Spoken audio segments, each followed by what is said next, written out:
Shalom Jemaat Tuhan, dalam PIK kali ini saya berikan tema bencana diubah menjadi berkat yang terambil dari Mazmur 81 ayat 17. Mari kita berdoa. Mohon Roh Kudus urapi hambamu, sensor tuturkan sikap hambamu, sehingga hambamu layak menjadi juru bicara Allah, dan setiap kami yang menonton dan mendengarnya, kami dibimbing oleh Roh Kudus, Roh yang sama yang membimbing hambamu. Berbicara kepada kami dalam nama Tuhan Yesus. Amin. Bencana diubah menjadi berkat. Nah, kita baca dulu Mazmur 81 ayat 17. Ya, mari kita baca sama-sama. Tetapi umatku akan kuberi makan gandum yang terbaik, dan dengan madu dari gunung batu aku akan mengenyangkannya. Madu dari gunung batu. Sekalian, madu itu adalah cairan yang sangat manis. Gunung batu adalah benda yang sangat keras. Maksudnya ayat ini apa ya? Maknanya pertama, madu keselamatan datang dari Tuhan Yesus yang disalibkan di Bukit Batu Golgota. Itu arti pertama. Madu keselamatan yang datang dari Tuhan Yesus itu, beliau disalibkan di Bukit Batu Golgota. Madu keluar dari gunung batu. Tapi makna kedua adalah sesuatu yang manis dihasilkan dari pengalaman hidup yang keras dan musibah yang Tuhan izinkan terjadi dalam hidup kita. Sesuatu yang manis yang kita nggak pernah nyangka sebelumnya, justru dihasilkan dari pengalaman-pengalaman hidup yang keras dan musibah yang Tuhan izinkan terjadi dalam hidup umatnya. Itulah makna yang kedua ya, yang kita bisa pelajari dari Mazmur yang kita baca tadi. Oke, orang dunia mengenal akan satu statement blessing in disguise. Blessing in disguise berarti something that appears to be a misfortune can have an unexpected benefits.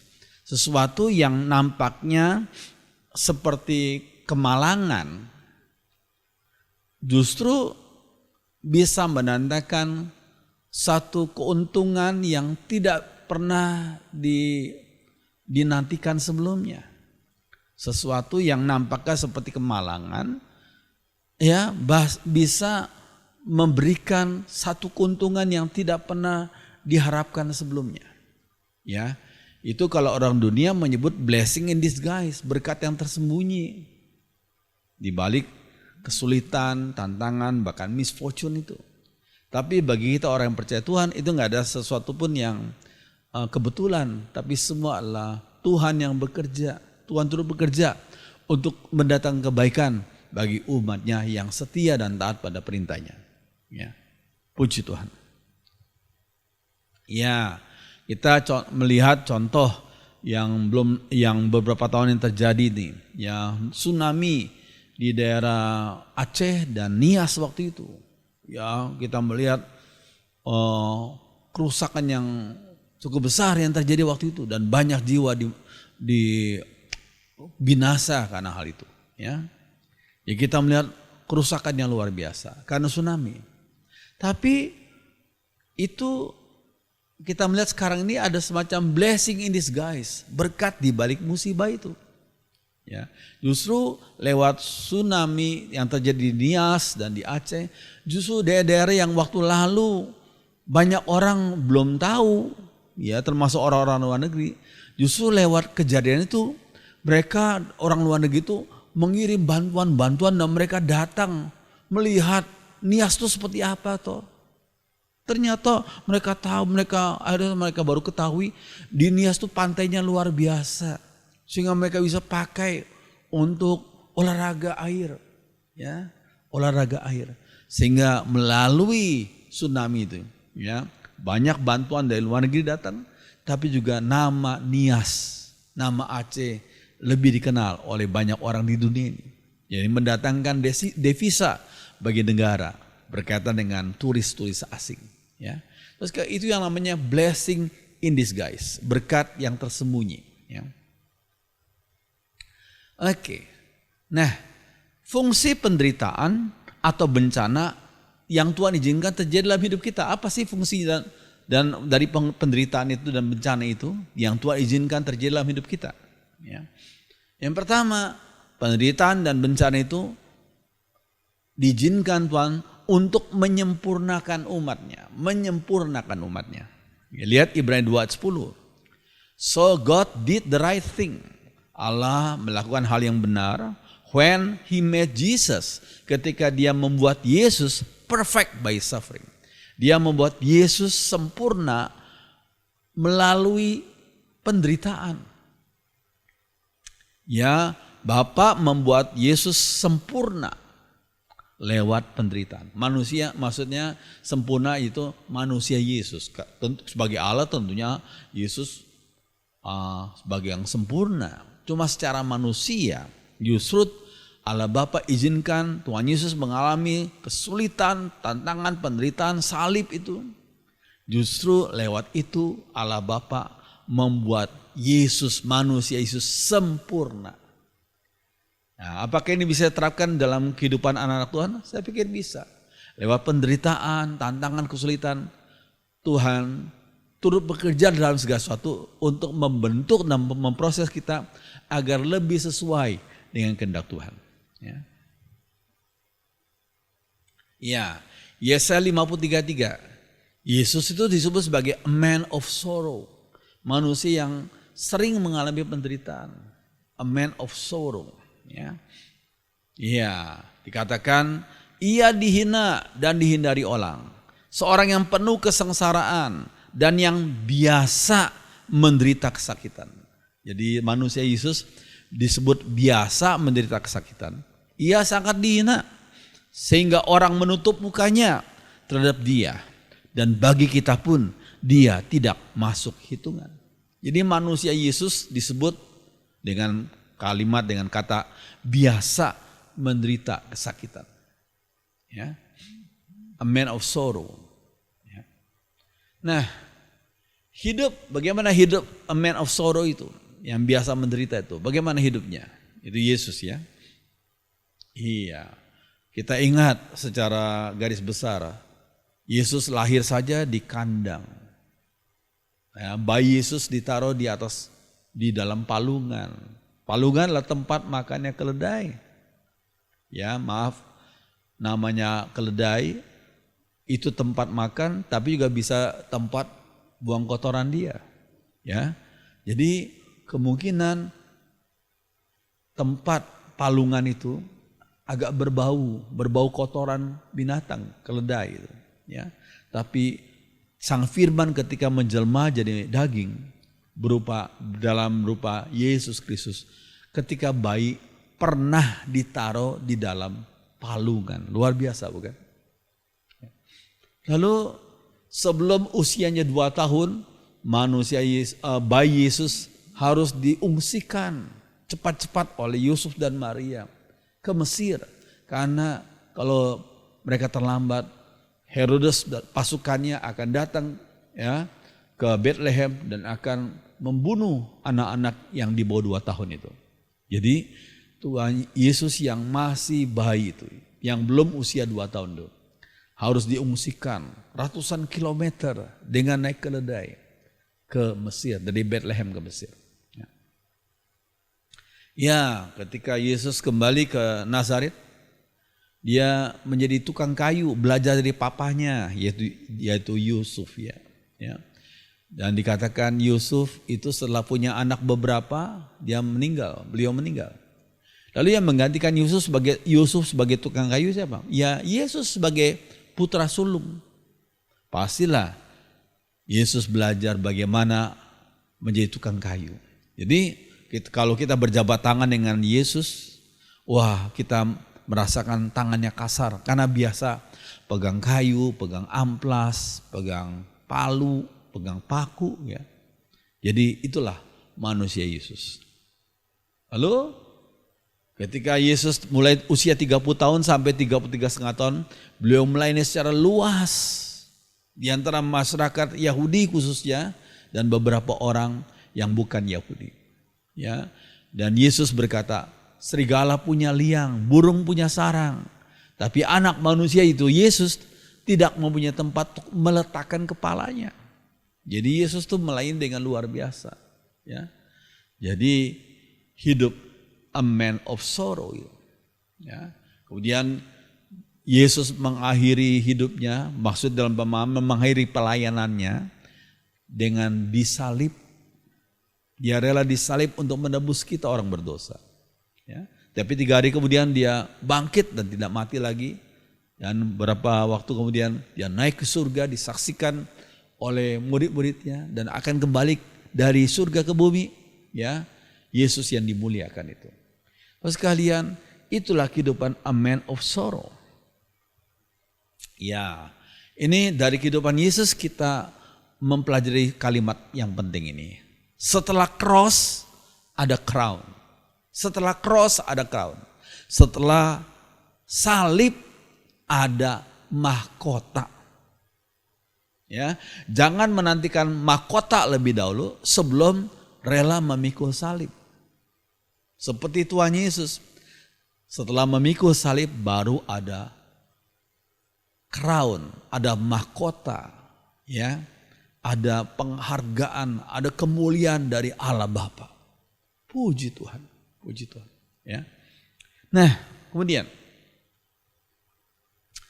Yesus itu menolak sewaktu beliau menjadi manusia, beliau menolak jalan pintas yang ditawarkan iblis.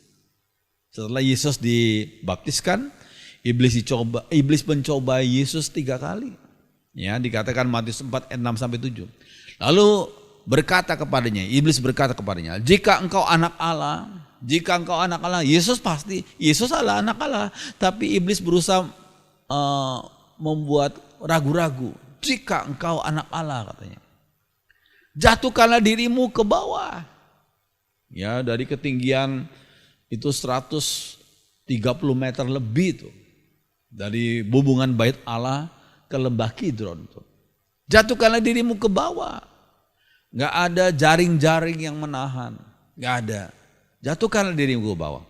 Sebab ada tertulis mengenai engkau, ia akan memerintahkan malaikat-malaikatnya dan mereka akan menatang engkau di atas tangannya, supaya kakimu jangan terantuk kepada batu. Jadi kalau orang lihat, ini luar biasa, ini siapa ini anak muda ini? Menjatuhkan diri dari 137 meter tanpa jaring-jaring, tanpa pelindung, kok gak apa-apa? Wah, iblis menawarkan satu jalan pintas. Mau dikenal orang, mau dimuliakan orang, dimuliakan manusia, lakukan mujizat. Ya. Namun bagaimana reaksi Tuhan Yesus terhadap tawaran iblis itu? Yesus berkata kepada iblis, ada pula tertulis, janganlah engkau mencobai Tuhan Allahmu. Iblis ditegur oleh Yesus, jangan engkau mencobai Tuhan Allahmu. Yesus tidak mau mengikuti tawaran iblis, dia mau caranya Bapa, yaitu harus memikul salib untuk menebus umat yang berdosa. Akhirnya setelah bangkit, ya, Allah Bapa memberikan dia nama dan segala nama, supaya setiap lutut bertelut dan setiap lidah mengaku bahwa Yesus adalah Tuhan. Puji Tuhan. Ya. Oke. Nah, fungsi penderitaan atau bencana dalam hidup kita. Yang kedua adalah untuk melatih umatnya. Melatih umatnya. Mazmur 144 ayat 1 dalam terjemahan sehari-hari dari Daud. Pujilah Tuhan pelindungku. Ia melatih aku bertempur dan mengajar aku berperang. Tuhan kita mau melatih kita. Dia tidak mau memanjakan umatnya. Dia mau melatih kita. Bertempur di sini bukan berarti orang Kristen diajari untuk perang, ya, bukan damai, tidak, bukan seperti itu. Tapi hidup kita setiap hari kita bertempur melawan tantangan hidup ini, melawan cobaan, melawan kesulitan, melawan berbagai macam hal yang berat, ya. Dalam pelayanan kita bertempur melawan tantangan di hadapan kita. Dan Tuhan itu ada Tuhan yang senang melatih umatnya. Ya. dan mengajar aku untuk berperang melawan tantangan hidup ini. Ya, ya ini orang yang mantan presiden yang ke-16 kalau tidak salah dari Amerika, yaitu Abraham Lincoln. Abraham Lincoln itu adalah presiden ke-16 dalam sejarah Amerika Serikat. Siapa Abraham Lincoln nih? Kalau kita melihat secara ringkas, kita mendapatkan berkat luar biasa. Ya, oke. Abraham Lincoln itu hidup 1809 sampai 1865. Jadi usianya sekitar 56 tahun. Ya. Nah, ini beliau presiden ke-16 Amerika, lahir di peternakan di pondok kayu yang hanya satu kamar, pondok kayu di Hardin County, Kentucky. Ya, dari keluarga yang sederhana. Ya. Nah, garis besar perjalanannya menuju Gedung Putih, menuju presiden. Ya, ternyata pada tahun 1816 pada waktu usia beliau 7 tahun, keluarganya diusir paksa dari rumahnya. Lincoln harus bekerja untuk menghidupi keluarganya sejak kecil, usia 7 tahun. Ya. Tahun 1831, yaitu pada waktu usia beliau 22 tahun, ia gagal, diizinkan Tuhan gagal dalam bisnis. Ya. Tahun 1832 waktu usia 23 tahun, ia mendaftar sebagai anggota legislatif negara bagian Amerika, tapi gagal. Ya, dia mengalami banyak kali kegagalan. Ya. Ya, terus pada tahun yang sama ia juga kehilangan pekerjaannya. Ia ingin kuliah di sekolah tinggi ilmu hukum, tapi nggak bisa masuk. Ya. Kemudian pada tahun 1833, setahun kemudian, ya, ia dipinjami uang oleh seorang teman untuk mulai sebuah bisnis.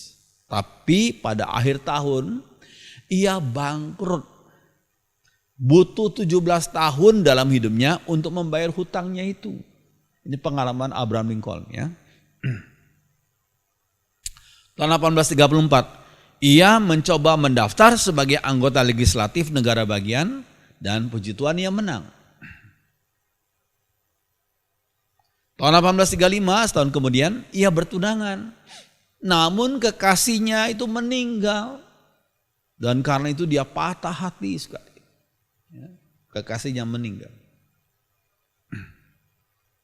Tahun 1836, ia mengalami pecah syaraf total. Wah, ini dia izinkan Tuhan mengalami sakit ya. Pecah syaraf total dan harus beristirahat total di tempat tidur selama 6 bulan. Ya, Tuhan izinkan dia mengalami masalah dalam tubuhnya, penyakit ya. Lalu tahun 1838, ya 2 tahun setelah sakit, ia berusaha menjadi juru bicara legislatif negara bagian, tapi ia kalah. Ia kalah. Ya. Tahun 1840, ia jadi peserta pemilu, juga gagal. Tahun 1843, ia mendaftar jadi anggota Kongres, ia kalah. Gak enak ya, gagal, kalah. Ya, gak enak kita dengar itu. Tahun 1846, ia mencoba lagi untuk jadi anggota Kongres dan ia menang. Ia pergi ke Washington dan dapat pekerjaan yang layak di situ. Ya, Tuhan izinkan dia mengalami masa sukses juga ya. Tahun 1848, ia ikut kembali pemilu Kongres, ya, tapi ia kalah.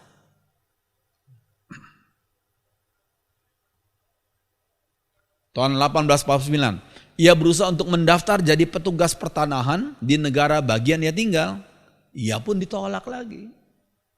Gak enak banget ya. Tahun 1854, ia mendaftar jadi anggota Senat Federal. Ya gagal lagi. Wah, berturut-turut kegagalannya. Tahun 1856, ia mengejar nominasi calon presiden di dalam konvensi nasional dari partainya. Ia mendapat suara kurang dari 100, ya kalah lah. Ya. tahun 1858. Ia mencoba lagi untuk mendaftar jadi anggota Senat Federal. Ia gagal lagi. Waduh, kegagalannya berkali-kali ya. Nah, tahun 1860 Lincoln terpilih jadi presiden Amerika yang ke-16. Luar biasa. Setelah betul-betul kegagalan ya, masalah musibah, akhirnya tahun 1860 Tuhan izinkan dia terpilih jadi presiden Amerika yang ke-16. Ya. Abraham Lincoln pernah berkata, bagus ini. Banyak perkataan yang bagus ya, cuma saya kutip satu saja. Sukses berjalan dari satu kegagalan ke kegagalan yang lain. Tanpa kehilangan semangat. Kalau Tuhan izinkan Anda mengalami kegagalan, sudah jatuh, jangan terus menyesali kegagalanmu dan kau tidak bangkit. Ya, engkau sedih, gak apa-apa, tapi jangan terus-menerus sedih. Ya. Sukses berjalan dari satu kegagalan ke kegagalan yang lain. Dari gagal ke gagal lagi. Tapi jangan engkau kehilangan semangat. Itu kata Abraham Lincoln. Ya. Nah, ternyata Amsal 24 ayat 10 mengatakan apa? Jika engkau tawar hati pada masa kesesakan, kecillah kekuatanmu. Setiap orang yang sukses pernah mengalami banyak kegagalan. Ya, pernah mengalami banyak masa-masa kesesakan. Tapi jangan engkau tawar hati. Bahwa kalau engkau tawar hati pada masa kesesakan, kecillah kekuatanmu. Saya pikir itu betul sekali ya. Amin. Ya, yang ketiga. Ternyata tantangan hidup ini ya juga Tuhan izinkan terjadi untuk membuang sifat-sifat buruk. Lihat Amsal 20 ayat 30. Ada kalanya pengalaman pahit menghapuskan kejahatan dan membersihkan hati manusia. Itu pengalaman pahit. Pengalaman pahit menghapuskan kejahatan dan membersihkan hati manusia. Ya, kita lihat tokoh Yusuf. Pada waktu masih muda, dia sebagai seorang anak dari yang sangat disayangi oleh Yakub. Ya. Ternyata Tuhan izinkan Yusuf dibenci oleh saudaranya yang lain, oleh kakak-kakaknya. Dia dimasukkan ke satu sumur yang sudah kering. Ya. Akhirnya dia dijual ke kafilah-kafilah di situ. Ya, dijual. Lalu kemudian ternyata dibeli oleh Potifar, ya, dipekerjakan di rumahnya yang besar. Dia digoda oleh istri Potifar yang cantik itu. Tapi Yusuf tetap mempunyai sikap yang teguh. Aku tidak mau melakukan perzinahan. Walaupun aku ditawarin gratis, aku tidak mau melakukan perzinahan. Dan dia lari, tapi dia sempat dia ambil, istri Potifar mengambil jubahnya. Ya. Akhirnya dia difitnah. Ya. Karena fitnahan itu, Yusuf diizinkan masuk penjara. Selama berapa tahun? Selama sekitar 13 tahun masuk penjara. Ya, 13 tahun. Mungkin kalau kita jadi Yusuf, kita akan berkata, Tuhan di mana kasih-Mu? Bukankah aku sudah mentaati Engkau, tapi aku diizinkan masuk penjara. Tapi kalau kita tetap setia pada kehendak Tuhan dalam hidup kita tidak, jalan hidup kita tidak mencong kiri, tidak mencong kanan, mengikuti cara Tuhan saja. Akhirnya pada waktunya Tuhan angkat kita. Yaitu 13 tahun masuk penjara, Tuhan pertemukan Yusuf dengan Firaun. Firaun mendapat mimpi yang dia bingung apa makna mimpi itu. Dan Tuhan memberikan hikmat kepada Yusuf. Memberikan arti dan makna yang benar terhadap mimpi Firaun. Ya, akhirnya Firaun memberikan dia posisi yang luar biasa. Orang kedua di Mesir setelah Firaun, Yusuf. Jadi orang kedua di Mesir. Akhirnya luar biasa. Yusuf dari bawah, ya, dari istilahnya from zero to hero, dari nol menjadi seorang pahlawan. Ya, makanya betul Amsal 20 ayat 30. Ada kalanya pengalaman pahit menghapuskan kejahatan dan membersihkan hati manusia. Puji Tuhan. Ternyata pengalaman pahit itu membuat Yusuf jadi nggak sombong, ya, menyingkirkan keangkuhan dirinya. Ya. Oke, yang berikut ya, ternyata Tuhan izinkan kegagalan, kesulitan terjadi, ya, itu untuk memurnikan iman dan motivasi, memurnikan iman dan motivasi kita umatnya. Ya, ya Allah, Engkau telah menguji kami seperti orang memurnikan perak di dalam api. Allah menguji umatnya seperti orang memurnikan perak dalam api. Kau biarkan kami jatuh ke dalam perangkap dan kau beri beban yang sangat berat. Tuhan izinkan kadang-kadang hidup kita jatuh ke dalam perangkap dan beri beban yang sangat berat. Kau biarkan kami diinjak-injak musuh. Tuhan izinkan musuh menginjak-injak kita. Wah, berat ya. Kami melintasi banjir dan api. Waduh, banjir dan api. Ya. Tetapi puji Tuhan, kalau kita setia, taat pada kehendak Tuhan, tetapi sekarang kami telah kau bawa ke tempat yang makmur. Puji Tuhan. Itu juga yang dialami oleh Yusuf. Ya.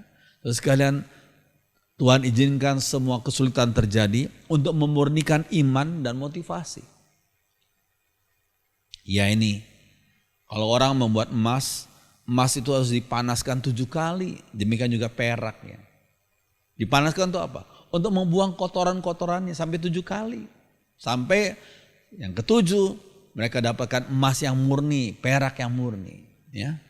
Di waktu dipanaskan, gak enak banget ya. Luar biasa, tantangan begitu berat seperti dipanaskan oleh api itu. Ya.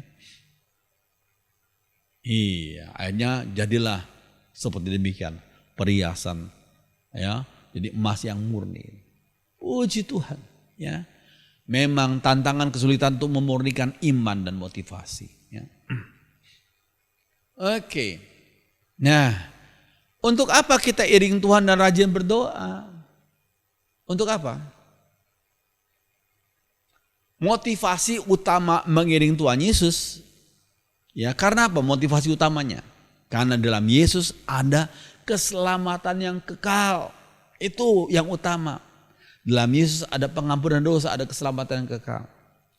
Soal kaya atau sehat, kaya secara jasmani atau sehat secara jasmani, itu enggak selalu ya. Ada sebagian umat Tuhan yang diberikan kekayaan materi dan kesehatan.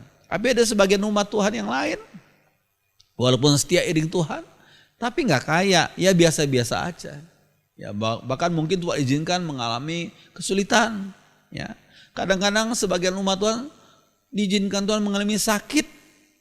Makanya yang terpenting kalau kita iring Tuhan Yesus, yang terpenting adalah Tuhan memberikan kita keselamatan yang kekal, pengampunan dosa. Soal kaya atau sehat secara jasmani itu nggak selalu. Ya. Masa senang atau sulit, ada berkat dan tantangan sendiri dalam iring Tuhan. Kita diizinkan Tuhan mengiring Tuhan, kita mengalami kesenangan. Oh puji Tuhan. Di balik kita menjalani hidup yang lancar, ada berkat dan tantangannya sendiri. Tapi kalau Tuhan izinkan kita mengalami kesulitan, puji Tuhan juga. Sebab di balik kesulitan, ada berkat dan tantangan sendiri dalam mengiring Tuhan. Puji Tuhan. Ya. Iya, saya statement ini penting ya. Bukan teologi kemakmuran atau teologi penderitaan. Sebagian orang berargumentasi, ada yang mau sebagai pengkhotbah teologi kemakmuran. Tapi ada sebagian orang yang anti kemakmuran, mereka cenderung kepada teologi penderitaan. Saya pikir bukan teologi kemakmuran atau teologi penderitaan, tetapi dalam Tuhan saya berikan teologi ketangguhan. Puji Tuhan. Kalau Tuhan izinkan kita mengalami kemakmuran secara materi, tangguhlah imanmu. tangguhlah moralitasmu supaya engkau tidak jatuh dalam dosa. Tapi kalau Tuhan izinkan engkau mengalami tantangan kesulitan dalam hidup ini, juga tangguhlah imanmu. Jangan engkau menista Tuhan, tapi tetap setia dengan Tuhan. Puji Tuhan. Ya, ini bagus Filipi 4 ayat 12 sampai 13. Yuk kita baca ya. Aku tahu apa itu kekurangan dan aku tahu apa itu kelimpahan. Dalam segala hal dan dalam segala perkara tidak ada sesuatu pun yang merupakan rahasia bagiku. Baik dalam hal kenyang maupun dalam hal kelaparan. Baik dalam hal kelimpahan maupun dalam hal kekurangan. Nah ayat ini ada statement yang bagus ini. Kita bicara soal kelimpahan itu orang yang menganut teologi kemakmuran, senang. Kelimpahan, kekenyangan, ya. Tapi ternyata dalam ayat ini juga ada disebut kelaparan, kekurangan, ya.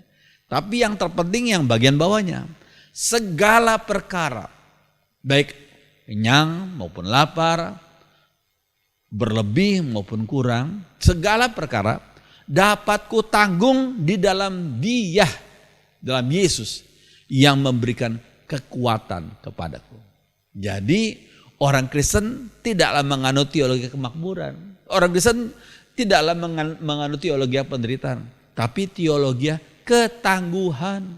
Segala perkara dapat kutanggung dalam Dia yang memberi kekuatan kepadaku. Segala perkara, baik yang makmur maupun yang menderita, segala perkara, baik yang kenyang maupun yang lapar, segala perkara dapat kutanggung dalam Yesus yang memberi aku kekuatan.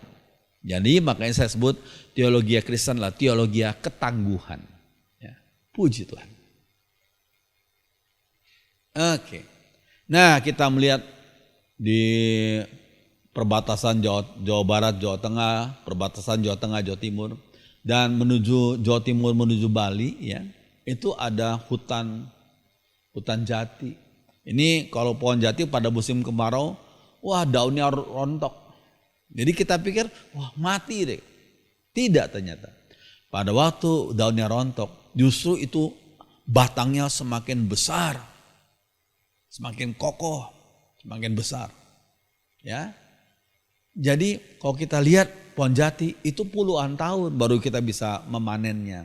Bahkan mungkin lebih dari 100 tahun. Ya.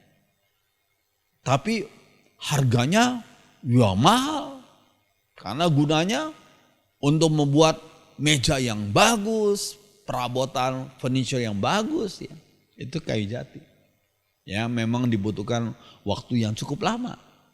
Tapi beda dengan pohon pisang yang umurnya nggak sampai setahun sudah berjantung dan kemudian berbuah. Setelah itu harus kita potong. Ya, kita manusia butuh pohon jati, tapi memang perkembangannya butuh waktu yang puluhan tahun.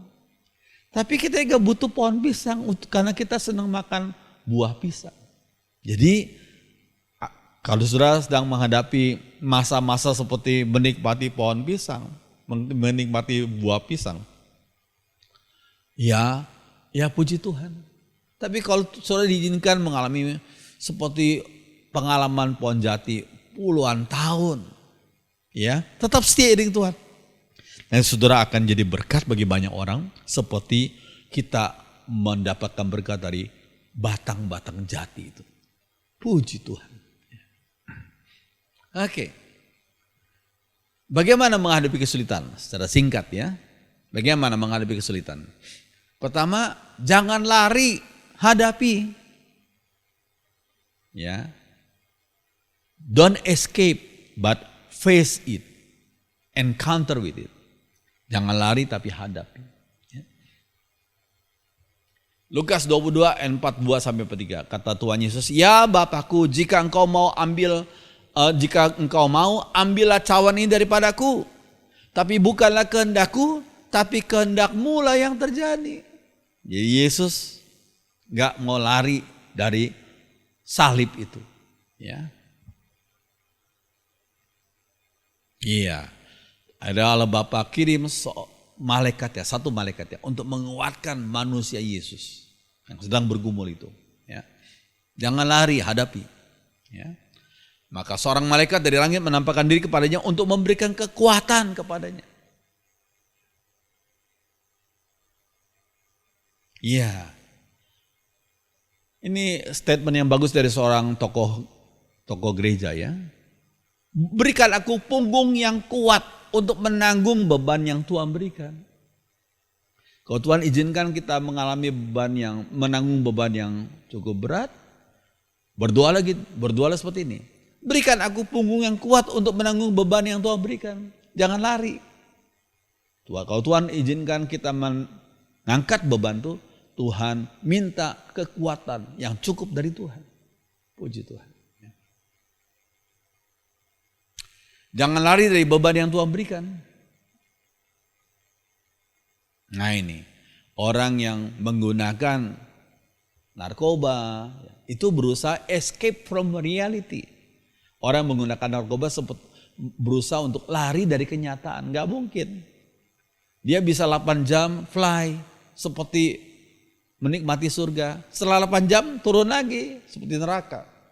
Jangan lari dari tantangan hidup ini. Jangan lari dari kesulitan hidup ini. Tuhan, berikan aku punggung yang kuat untuk menanggung beban yang Tuhan berikan kepadaku. Itulah doa kita. Ya, yang kedua, jangan gentar. Beranilah menghadapi tantangan, jangan gentar. Beranilah. Roma 8 ayat 35 sampai 37. Siapakah yang akan memisahkan kita dari kasih Kristus? Penindasan, atau kesesakan, atau penganiayaan, atau kelaparan, atau ketelanjangan, atau bahaya, atau pedang. Siapa yang bisa memisahkan kita dari kasih Kristus? Tetapi dalam semuanya itu, kita lebih daripada orang-orang yang menang. More than conquerors. Lebih daripada orang yang menang.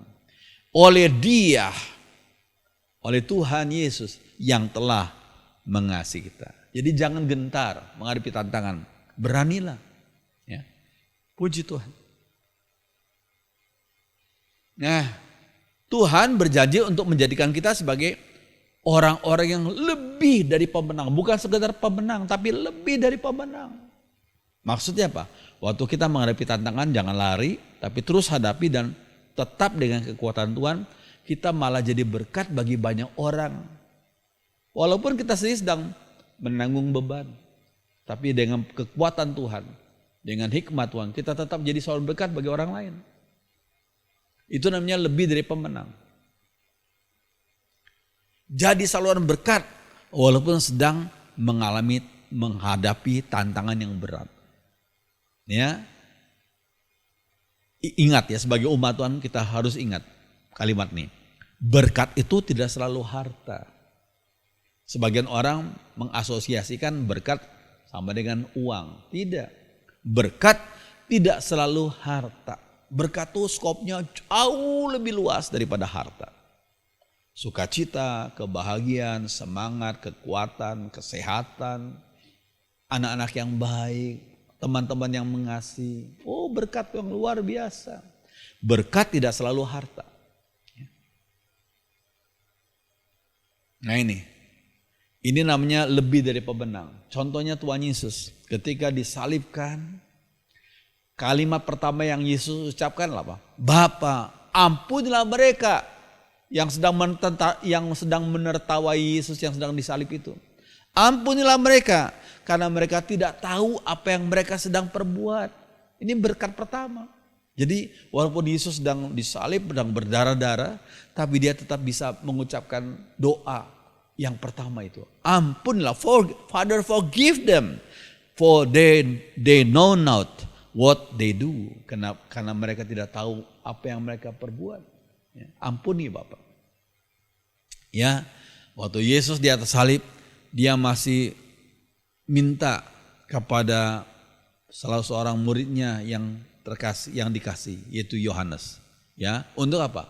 Untuk memperhatikan ibunya, yaitu Maria. Ya, untuk merawat ibunya. Dan dia berkata kepada ibu Bunda Maria, Ibu, inilah anakmu, yaitu jadikan Yohanes seperti anakmu yang merawat engkau. Jadi bayangkan, seorang yang sedang disalib, yang sedang berdarah-darah, kok masih bisa memperhatikan kondisi orang lain. Ya, waktu kita mengalami kesulitan, biasa sebagian orang tuh self pity, mengasihi diri sendiri. Oh, kita coba meniru teladan Yesus. Ya, kita masih bisa berdoa bagi orang lain, ya. Kita masih bisa memberikan nasihat-nasihat yang baik bagi orang lain walaupun kita sendiri sedang mengalami tantangan berat. Ya, itu namanya lebih dari pemenang. Puji Tuhan. Ya, yang ketiga, jangan iri hati. Waktu kita sedang menghadapi tantangan, jangan iri hati sama orang yang kelihatannya nggak menghadapi tantangan. Jangan iri hati, bersyukurlah. Amsal 30 ayat 26. Pelanduk binatang yang lemah, tetapi membuat rumahnya di bukit batu. Ya, binatang yang lemah, tapi melindungi dirinya karena mereka membuat rumahnya di bukit batu. Ini sebenarnya rock hyrax, ini binatangnya yang disebut dengan pelanduk dalam terjemahan kita, yaitu sebenarnya rock hyrax. Ya, binatang seperti ini yang bersembunyi di perbukitan di daerah Palestina. Ya, iya, Tuhan itu memberi perlengkapan khusus sesuai dengan Sikon. Jadi binatang rock hyrax ini bisa mempunyai cakar yang tajam sehingga bisa lari manjat bukit batu itu, sehingga bisa menghindar dari ancaman, ya, sehingga binatang lain yang mau memangsa, wah, nggak bisa menangkap rock hyrax ini, ya, karena cepat sekali dia lari sampai di bukit batu yang ada tempat dia bersembunyi. Ya, Tuhan tuh memberikan perlengkapan khusus sesuai dengan Sikon. Ya. Iya. Nah, Ulangan 8 ayat 3-4. Jadi Ia merendahkan hatimu, membiarkan kau lapar dan memberi kau makan mana. Pada waktu orang Israel berada di padang gurun selama 40 tahun, mereka nggak bisa cocok tanam. Ya, tapi mereka butuh makan. Jumlahnya 2 juta sampai 3 juta, 2 sampai 3 juta. Bagaimana caranya? Setiap pagi, ya, sebelum embun turun, Tuhan kirimkan mana dari surga. Ya, berkat sesuai dengan kondisi. Tapi waktu orang saya sampai di Kanaan, Tuhan berikan mereka hikmat, kemampuan untuk bisa bercocok tanam. Ya, tapi pada waktu 40 tahun mereka di padang gurun, Tuhan berikan berkat yang sesuai dengan Sikon. Ya, mana yang tidak kau kenal dan juga tidak dikenal oleh nenek moyangmu, untuk membuat engkau mengerti bahwa manusia hidup bukan dari roti saja, tapi manusia hidup dari segala yang diucapkan Tuhan. Dalam di padang gurun tuh, pakaianmu tidaklah menjadi buruk di tubuhmu. Itu selama 40 tahun di padang gurun. Dan kakimu tidaklah menjadi bengkak selama 40 tahun ini. Berkat Tuhan sesuai dengan Sikon. Ya, sesuai dengan Sikon. Oke. Nah, yang keempat, jangan dendam, ampunilah. Dalam kesulitan, seringkali sebagian orang Tuhan izinkan melakukan perbuatan-perbuatan yang mungkin menyakiti kita. Tapi bagaimana sikap kita? Jangan dendam, ampunilah mereka dengan pertolongan kuasa Roh Kudus, ya. Nah, ini contoh baik daripada Yusuf ini. Ya. Kata Yusuf dalam Kejadian 50 ayat 20-21, memang kamu, dia menunjuk kepada kakak-kakaknya, ya. Memang kamu telah mereka-rekakan yang jahat terhadap aku waktu lalu. Namun Allah yang Maha Kuasa telah mereka-rekakannya untuk kebaikan. Tuhan bisa mengubah yang pahit jadi manis. Tuhan bisa mengubah rencana jahat menjadi kebaikan. Dengan maksud melakukan seperti yang terjadi sekarang ini, yakni memelihara hidup suatu bangsa yang besar. Ya, karena waktu itu saudaranya malah minta gandum, ya, karena di negaranya, karena waktu itu Tuhan izinkan mengalami kekeringan. Hanya Mesir yang dipimpin oleh Yusuf punya gandum, ya. Dengan masuk melakukan seperti yang terjadi sekarang ini memelihara hidup suatu bangsa yang besar. Jadi janganlah takut. Aku, kata Yusuf, akan menanggung makananmu dan makan anak-anakmu juga. Wah, luar biasa ya. Memang air mereka sudah berbuat jahat, tapi Roh Kudus memberikan kekuatan bagi Yusuf untuk menghadapi kejahatan mereka dengan perbuatan baik. Ya. Demikianlah ia menghibur mereka. Yusuf menghibur saudaranya itu dan menenangkan hati mereka dengan perkataannya. Jadi jangan dendam.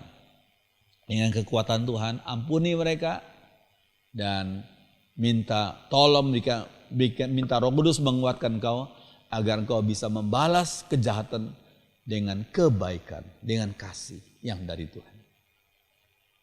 Puji Tuhan. Biarlah firman Tuhan menjadi berkat bagi saudara. Mari kita berdoa. Kami bersyukur untuk kesempatan kami boleh belajar firman Tuhan. Tuhan, kami punya banyak kelemahan. Tolong kami dalam masa-masa sulit ini, kami tidak lari dari penyertaan Tuhan. Kami tidak komplain kepada Tuhan. Tapi kami selalu bersandar pada Tuhan. Kami percaya Tuhan pasti mempunyai rancangan yang baik, yang indah pada waktunya. Tolong kuatkan kami, teguhkan hati kami. Roh Kudus menolong kami. Dalam nama Tuhan Yesus. Semua orang beriman mengatakan amin.